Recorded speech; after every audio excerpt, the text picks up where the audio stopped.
अगस्त 1945 सुबह के तकरीबन 7 बजे जापानी सेना को रडार पर दक्षिण में कुछ हलचल दिखाई देती है। पहले तो रडार पर काम कर रहे सैनिकों को कुछ समझ नहीं आता है, लेकिन थोड़ी देर बाद वो समझ जाते हैं कि एक अमेरिकी लड़ाकू विमान हिरोशिमा की तरफ बढ़ रहा है। जापानी सेना सभी रेडियो कार्यक्रम को बंद करवा देती है और चारों तरफ खतरे की सायरन बजाना शुरू कर देती है। अगर यहाँ पर जापानी सेना चाहती तो अपने कुछ विमान भेजकर उस अमेरिकी विमान को रोक भी सकती थी, लेकिन 1945 तक आते आते विश्व युद्ध के कारण जापान की आर्थिक स्थिति इतनी खराब हो चुकी थी कि अब उसके पास विमानों को चलाने के लिए पेट्रोल भी नहीं था। अमेरिका का यह लड़ाकू विमान हिरोशिमा के आसमान में आता है, लेकिन थोड़ी ही देर बाद वह वापस भी चला जाता है। जापानी अथॉरिटी को लगा कि यह कोई साधारण अमेरिकी लड़ाकू विमान होगा जो हिरोशिमा की स्थिति का जायजा लेने के लिए वहां पर आया था। इस विमान के जाने के बाद जापानियों को लगा कि अब खतरा टल चुका है, इसलिए अब खतरे के सायरन बंद कर दिए जाते हैं। इस समय जापान अपने सबसे बुरे दौर से गुजर रहा था। इस वक्त द्वितीय विश्व युद्ध चल रहा था और जापान इटली और जर्मनी के साथ मिलकर मित्र राष्ट्रों के खिलाफ लड़ रहा था। जापान के दोनों साथी हार चुके थे, लेकिन जापान अब भी हार मानने को तैयार नहीं था। हालांकि इस वक्त तक आते आते जापान की हालत भी काफी खराब हो चुकी थी। जापान में खाने पीने की कमी हो चुकी थी, लोग भूख से मर रहे थे, दुकानों में राशन खत्म हो चुका था, पेट्रोल के भाव आसमान छू रहे थे। एक आम जापानी नागरिक की आर्थिक स्थिति इतनी खराब हो गई थी कि जापान की सड़कों पर अब कोई भी पर्सनल कार नहीं दिखती। सड़कों पर चारों तरफ बस पैदल चलते लोग और मिलिट्री व्हीकल ही दिखाई देते। 6 अगस्त 1945 की उस सुबह जब अमेरिका का वो लड़ाकू विमान हिरोशिमा के आसमान से वापस चला गया, तो जापानी सेना को लगा वह विमान युद्ध की स्थिति का जायजा लेने आया होगा।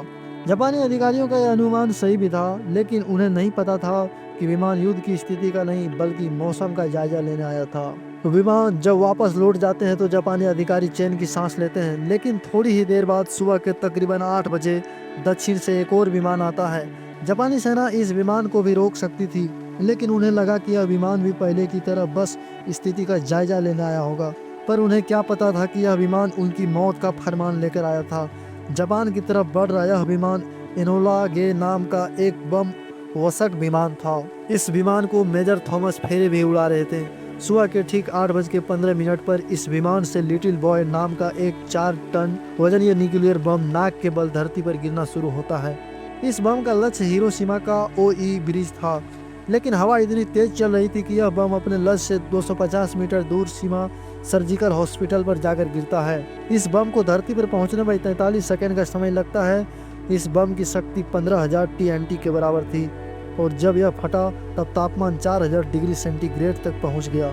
आसमान में उड़ रहे एक और दूसरे अमेरिकी लड़ाकू विमान के पायलट चार्ल्स स्विनी बताते हैं कि उस बम के फटते ही इतनी तेज रोशनी हुई कि मानो सूरज धरती पर आ गया हो। यह विस्फोट इतना भयानक था कि कुछ ही पल में कंक्रीट से बनी इमारतों को छोड़कर धरती पर मौजूद हर चीज धुआं बन गई। जिस जगह विस्फोट हुआ उसके 15 किलोमीटर के दायरे में आने वाली हर इमारत के शीशे चकनाचूर हो गए। सिर्फ कुछ ही पलों में हिरोशिमा शहर की अधिकतर इमारतें धराशायी हो गई। उस वक्त देखने में ऐसा लग रहा था मानो हिरोशिमा में आग की तूफान आ गया हो।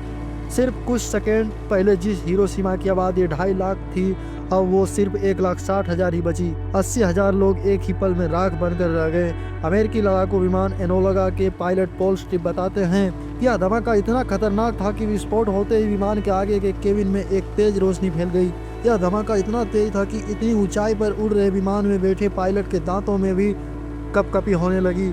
ऐसे विमान के पिछले हिस्से में बैठे बॉब फॉरन ने अपने कोरक कैमरे से उस भयावह मंजर के कई तस्वीरें ली, जिनमें देखा जा सकता है कि विस्फोट के कारण आसमान में बैंगनी बादल बन गए थे और इन बादलों के बीच से मशरूम की तरह दिखने वाला एक बहुत बड़ा सफेद धुएं का गुबार ऊपर की तरफ उठ रहा था। इस धुएं का गुबार को द डेथ मशरूम के नाम से जाना जाता है।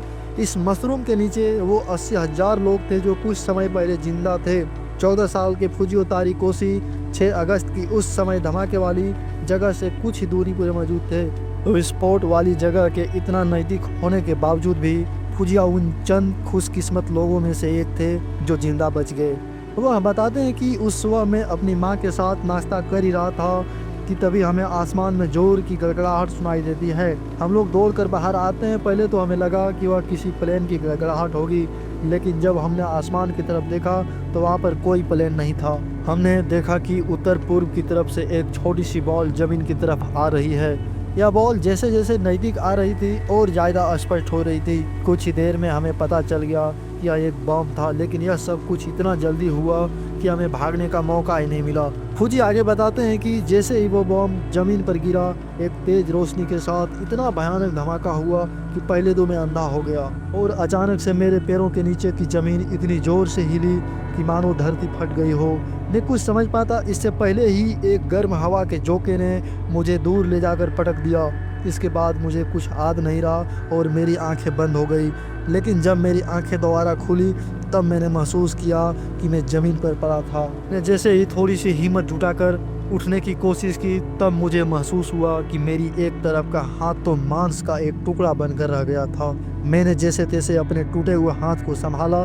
मेरे आसपास मौजूद हर चीज़ राख हो चुकी थी और मुझे तुरंत अपनी माँ का ख्याल आया। लेकिन मेरी माँ का किस्मत शायद मुझसे ज़्यादा अच्छी थी, उन्हें मेरी तरह अपने गले हुए हाथ को नहीं उठाना पड़ा। मेरी माँ मुझे छोड़कर जा चुकी थी।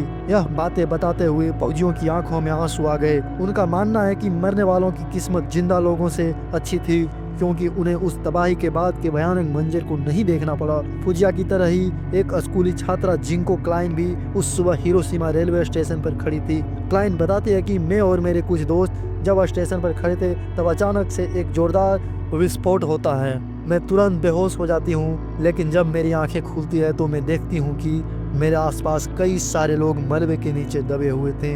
वे लोग चीख पुकार रहे थे, लेकिन वहाँ पर उनकी मदद करने वाला कोई नहीं था।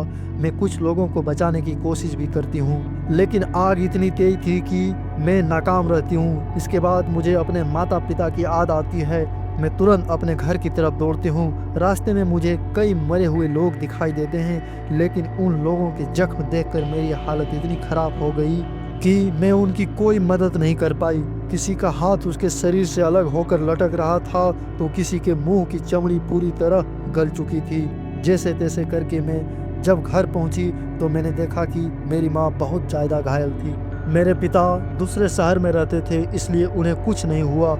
इस हादसे के बाद हमने हॉस्पिटल जाने की कोशिश भी की, लेकिन सभी हॉस्पिटल इतने ज़्यादा भर चुके थे कि हमें इलाज के लिए कोई जगह नहीं मिली। इस घटना के कुछ दिनों बाद मेरे पूरे शरीर पर बैंगनी चकत्ते होने शुरू हो गए और मेरे सर के सारे बाल भी झड़ गए। उस हादसे में जिंदा बचे लगभग हर इंसान की हालत क्लाइन जैसी ही थी। हिरोशिमा की 1/3 आबादी को इतनी बेरहमी से मौत के घाट उतारने के बाद भी अमेरिका के राष्ट्रपति हैरी ट्रूमैन अमेरिका की सैन्य ताकत पर गर्व करते हुए बड़ी बेशर्मी से कहते हैं कि हमारे विमानों ने दुश्मन पर एक बम गिराया है, जिसके कारण दुश्मन देश में भारी तबाही हुई है। यह बम 2000 टन का था और यह अब तक के सबसे शक्तिशाली बम से भी 2000 गुना ज्यादा विध्वंसक है। ब्रह्मांड की शक्ति वाले इस बम ने हमारी हथियारों की श्रृंखला में क्रांतिकारी परिवर्तन किया है। ट्रूमैन आगे कहते हैं कि हम इससे भी खतरनाक हथियार बनाने पे काम कर रहे हैं। अमेरिकी राष्ट्रपति के इस बयान से अब यह आप अंदाज़ा लगा सकते हैं कि अमेरिका को इतने निर्दोष लोग की जान जाने के बाद भी इस हमले का कोई अफसोस नहीं हुआ। हिरोशिमा में जब यह विस्फोट हुआ तब जापानी नौसेना का एक सैनिक भी वहां पर मौजूद था। वह सैनिक अपने दर्द को बयां करते हुए बताते हैं कि जब धमाका हुआ तब उसके साथ इतनी तेज रोशनी निकली कि मैं अंधा हो गया। इसके तुरंत बाद हवा की गर्म झोंके ने मुझे 1 मीटर तक ऊपर उठाया और फिर नीचे पटक दिया।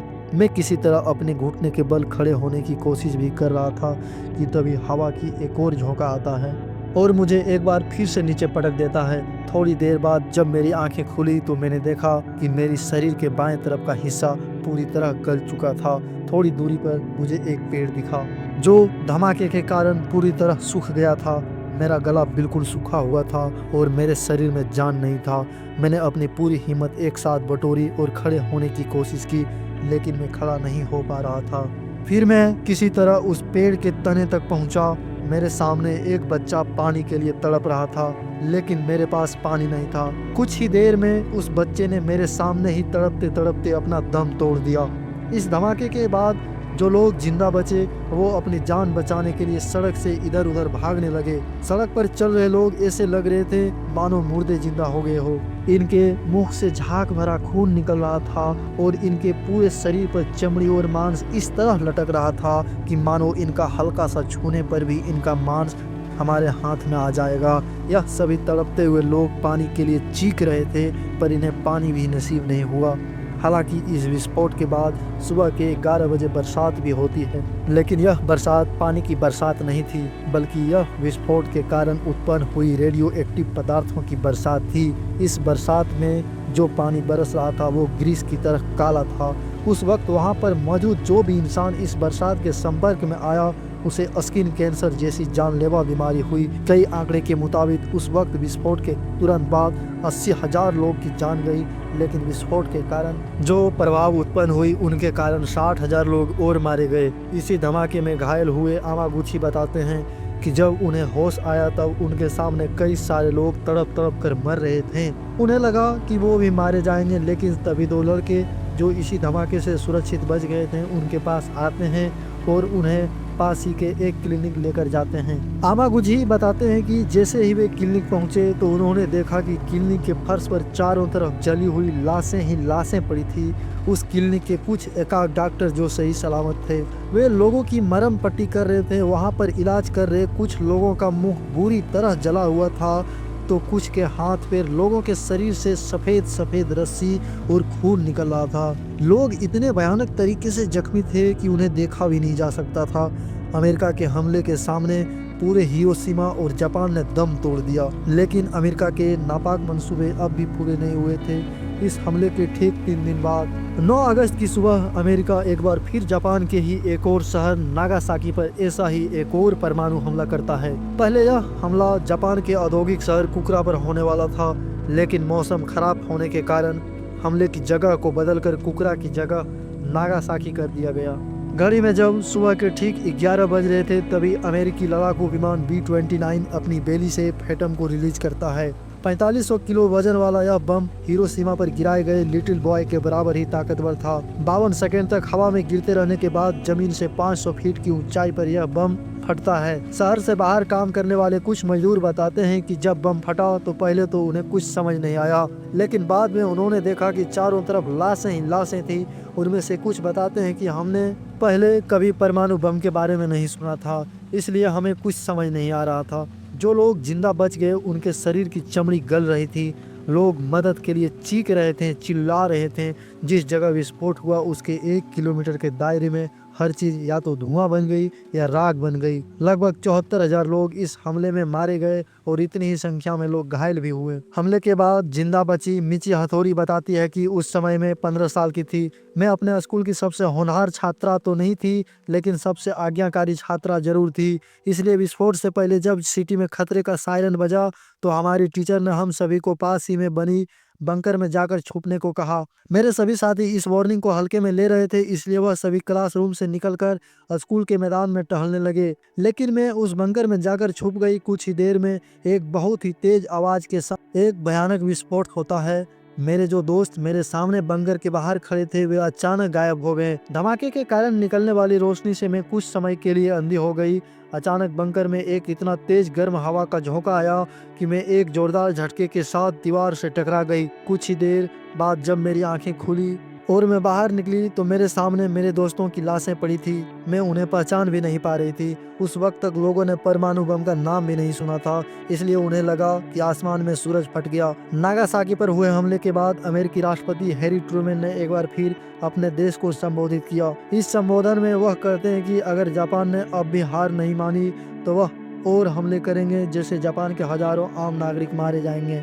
इसलिए जापान के लिए बेहतर यही है कि वह आत्मसमर्पण कर दे। हिरोशिमा और नागासाकी पर हुए परमाणु हमले और 8 अगस्त को सोवियत यूनियन ने भी जब जापान के खिलाफ मोर्चा खोल दिया तो जापान ने हार मानकर 6 दिन के बाद आत्मसमर्पण कर दिया और इसी के साथ द्वितीय विश्व युद्ध भी समाप्त हो गया। यह युद्ध भले ही उसी दिन समाप्त हो गया, लेकिन इसने हिरोशिमा और नागासाकी को इतने बड़े जख्म दिए कि जिनकी हम कल्पना भी नहीं कर सकते। हिरोशिमा और नागासाकी पर हुए इन हमलों पर गांधी जी का यह बात बिल्कुल सटीक बैठती है कि an eye for an eye makes the whole world blind. ये तो हिरोशिमा और नागासाकी पर बम गिरने की घटना थी। यदि हमारी वीडियो अच्छी लगी हो तो please subscribe my YouTube channel.